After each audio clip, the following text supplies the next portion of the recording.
At times like this, it is good that we can share our thoughts and memories with each other. But it is absurd to think we can sum up anyone's life in just a few minutes. The focus of this video is on Mom's relationships within the family, because that's mainly the photos I have available. But at the same time, I know she viewed many of you as family, and you will recognize and relate to the sentiments expressed. My parents shared many milestones in their lives, and I won't repeat things here from Dad's story. Feel free to watch Sue Endecott's video again with the realization that everything he did was only possible because my mom was right there working with him and often paving the way. Nancy was born in 1937, the second child of Lawrence and Verna Maltby. Her older sister lived only a few hours, so Mom was essentially the oldest child. Her brother Bill came along 2 years later. By all accounts, they had a happy life on the farm, and Mom was very close with her father, as daughters often are.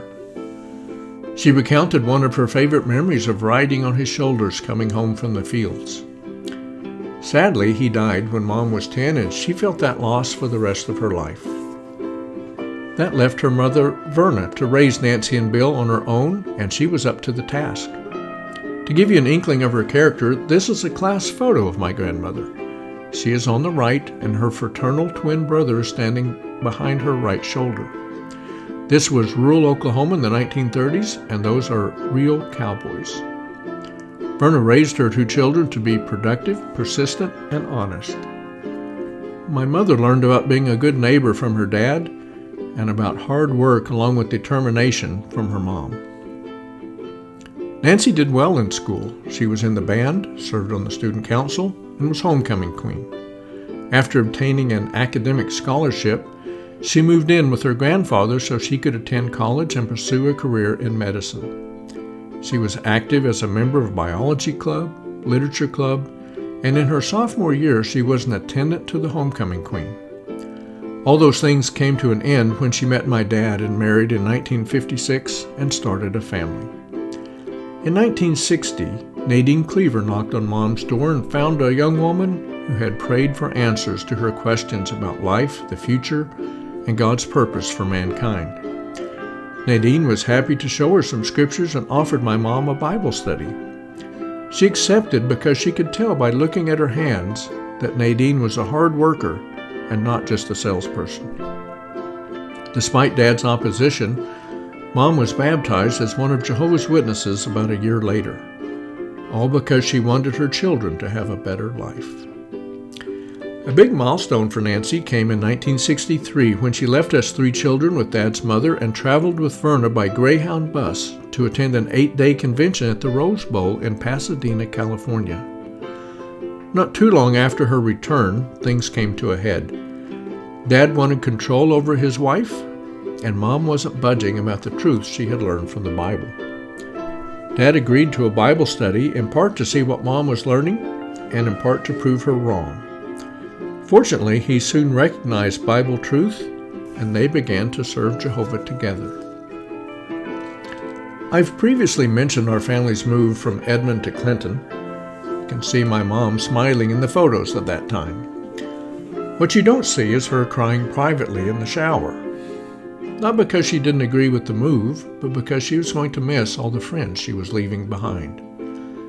We never knew this until very recently, some 50 years later. Of course, there were new friends waiting, and she formed bonds with them that could only be interrupted by death. This same thing happened when they moved to Tuttle, then to Chickasha, and finally El Reno.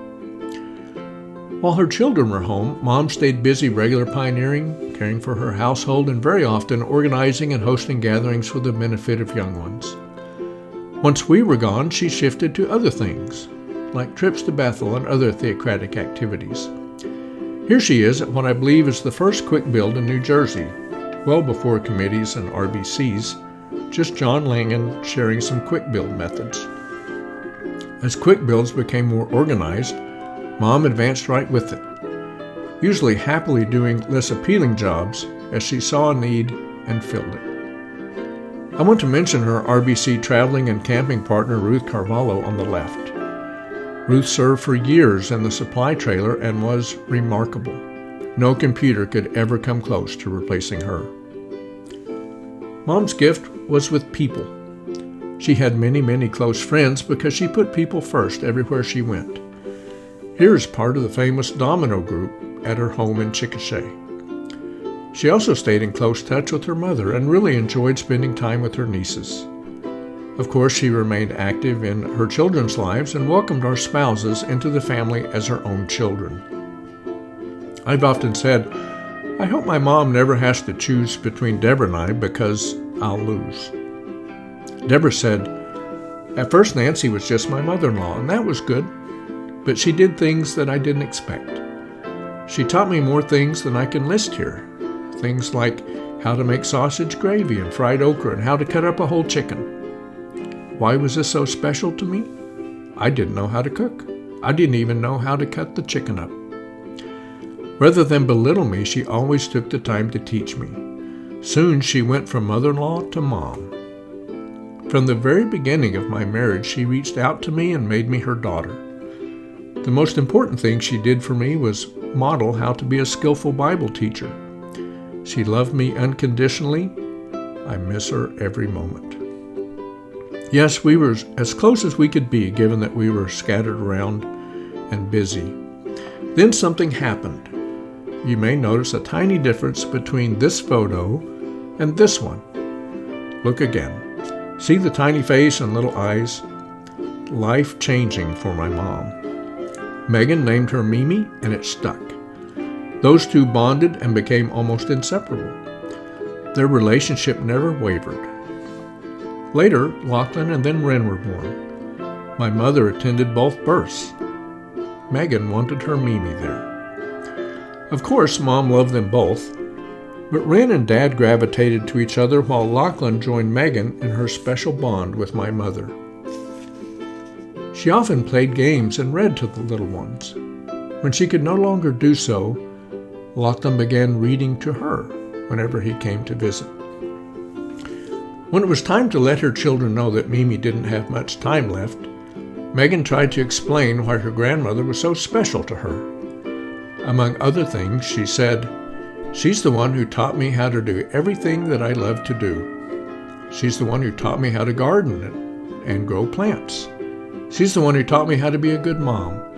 She taught me how to cook, how to take care of people and take care of things.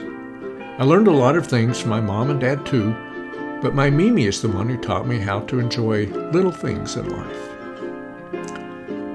After Lachlan was told the end was near, on his next visit to visit his Mimi, he told her that he was studying photos of her when she was young so he would recognize her in the resurrection. She loved that.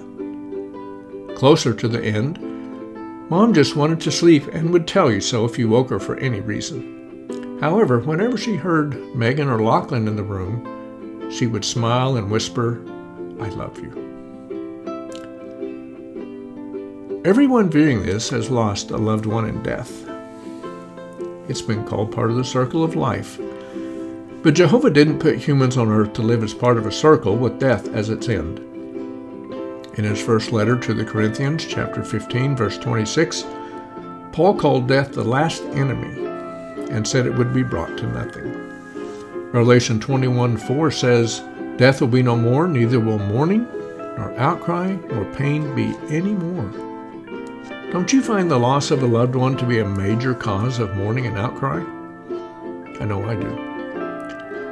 That's why we can get comfort from God's promises, such as Isaiah 25, verse 8, where it says, "He will swallow up death forever, and the sovereign Lord Jehovah will wipe away tears from all faces."